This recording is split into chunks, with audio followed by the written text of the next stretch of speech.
Hello, my name is Kevin and this is the Love Decanters channel. So today I'm going to talk about some of the risks related to buying glass from eBay. And this is not about getting it smashed in the post because I've had plenty of that too. So if you're buying older glass, one of the things, especially decanters, one of the things you have to realise is that there's a lot of copies out there. And quite often the copies are so good you can't tell until you've got it in your hands. You get it in your hands and you go, "Ugh, this is a copy."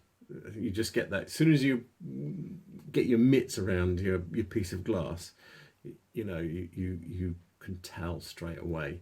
So yeah, or sometimes you have to look it really hard, but usually you get your mitts on it and just going, "Ugh, yes, it's not right."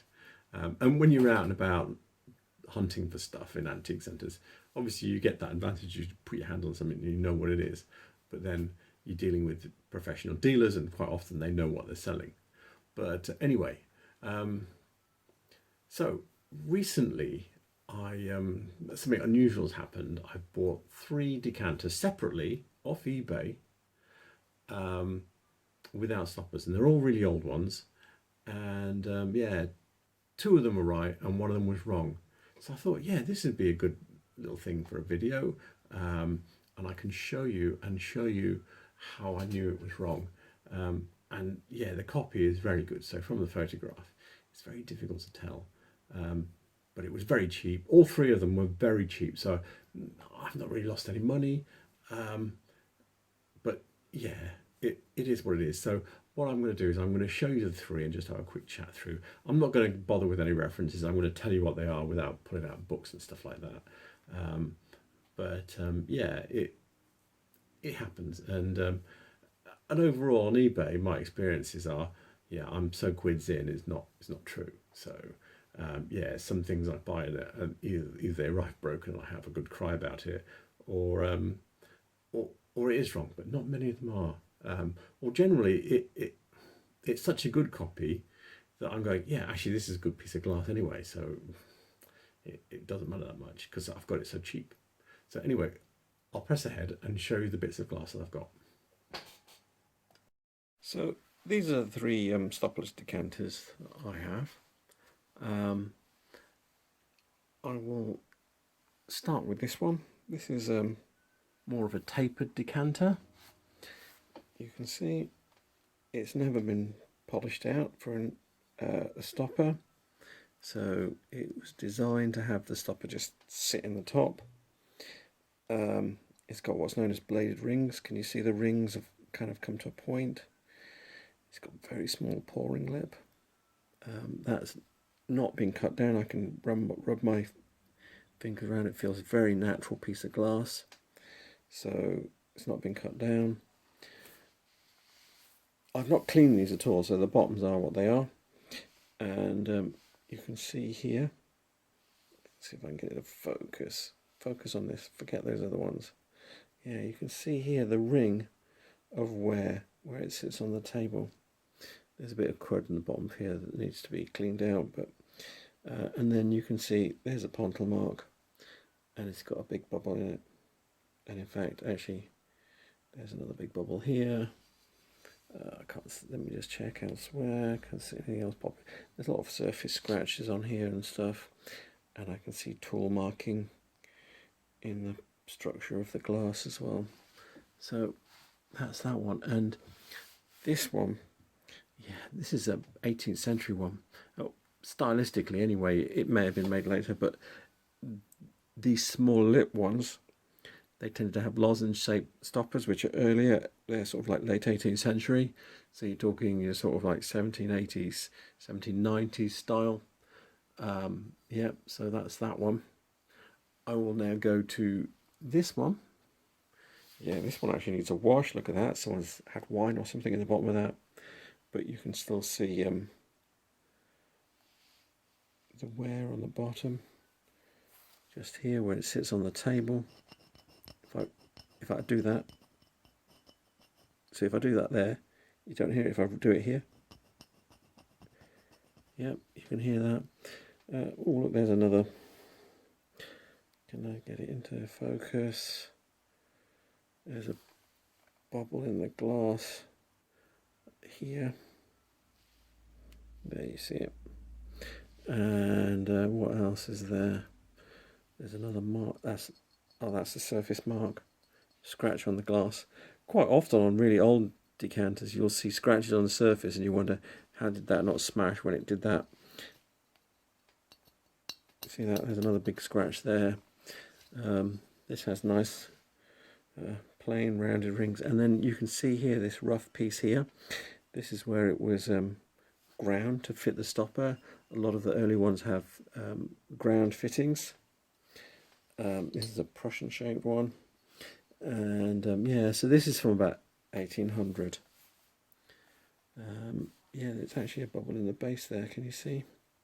Just there. So you expect to see bubbles and bits and stuff and knocks and stuff, so I'm happy that is from about 1800. So we'll come to this one. The glass, if you put it, so these ones are about the same shape and size, but can you see, regardless of the dirt or the mud, the wine at the bottom of this one, the colour of them is different. You can see this one looks very shiny compared to this one, and that's not just about the bit of wine at the bottom. This has got a much higher what's known as a higher refract. Actually, let me pull this piece out. You see it more clearly in the neck rings probably.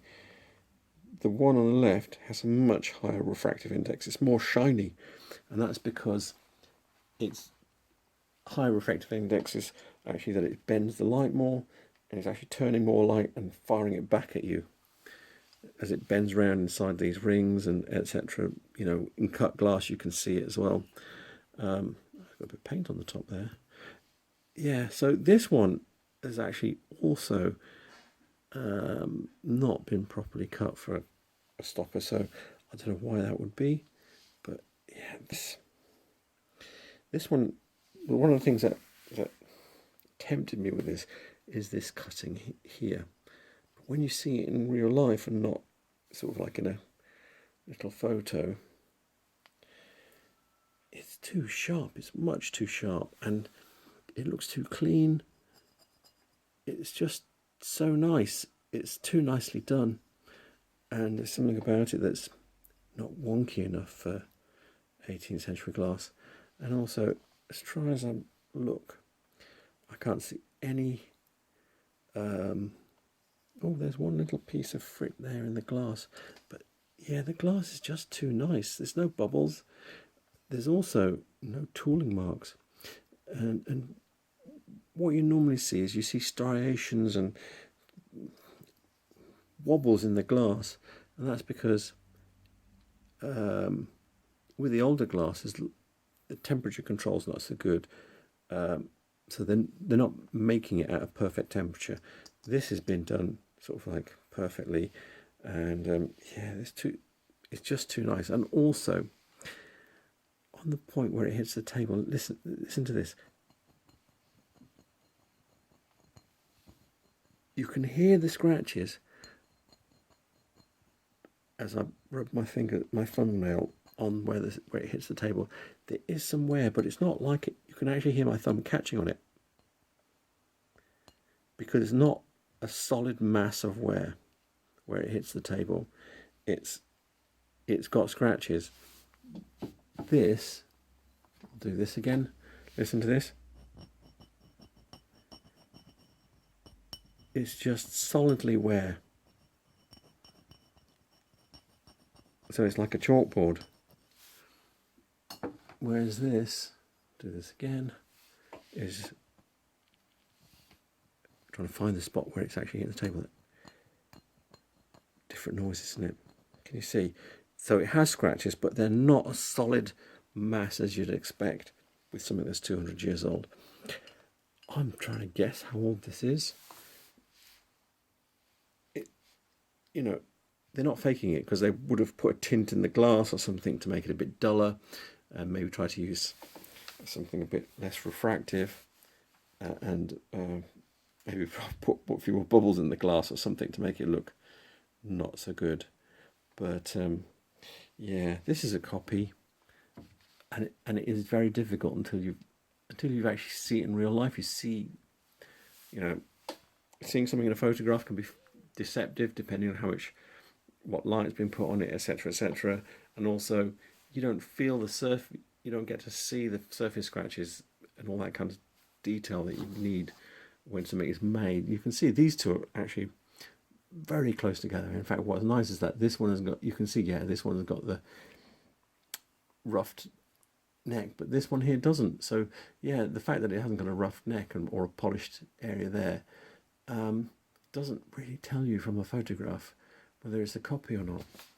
So because some of them didn't. It's very rare for them not to have it, but yeah, some of them didn't. So yeah, this is the risk. So I've not paid, I remember this one, I think I paid £3 plus postage for this one. And actually the stopper that came with it was a Victorian one, so, and it was a fairly decent stopper. So this one actually had a fairly crap stopper with it. Modern one that was actually chipped.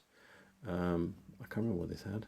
I can't remember. I think it had another Victorian stopper or something like that. But yeah, so I've not really lost any money. Overall, I need to see if I can dip into my vast stopper collection, see if I can put something nice on these two. I probably won't bother with this one. I probably don't have anything for it anyway.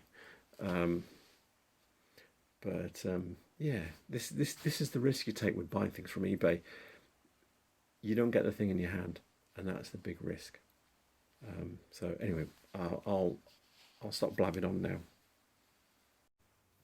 So there we go. So when I talk about risk, really you've got to think about your reward that you're getting. So if you go into a retailer, so like if you go to my video on the Antique Centre at Olney, and you look at the guy that's selling all Georgian glass, I know he knows what he's talking about, and you're paying a full price because it's very low risk. You see the thing, it's fully labelled up, and you've got someone that's that knows what they're talking about, and if you found it to be wrong, I'm sure he would take it back if you went back and said, actually, this is not what you said it is. So, but when you buy things off eBay, especially if you're like me, you're a cheapskate and you're looking for things which are incorrectly labelled, so then the person that's selling you something as a vintage decanter, and it's like 220 years old, and you take a punt on it, you're taking all the risk. That it turns out to be, the main period for making copies of Georgian glass was 1900 to 1940. So you're taking the risk that the thing is only 100 years old and not 200 years old. But it said vintage, so it didn't need to be older than 50 years.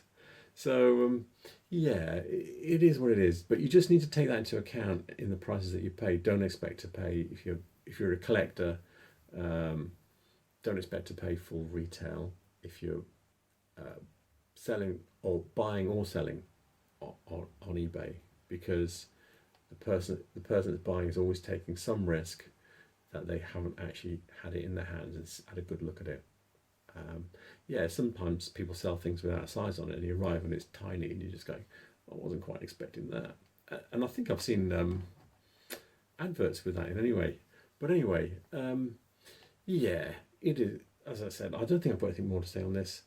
And the other risk you take is that something beautiful is going to get smashed in the post, because I've bought some absolutely fantastic things. I bought like a jug that's from about 1850, and I think I paid about £3 for that plus postage. And I paid a lot of postage, and they sent it in a jiffy bag, and it arrived in a million pieces. And it doesn't become about the £3 then, it just breaks your heart. But anyway, I'm going to say goodbye. Remember to like and subscribe. I hope you enjoyed this, and good evening. Thank you. Bye.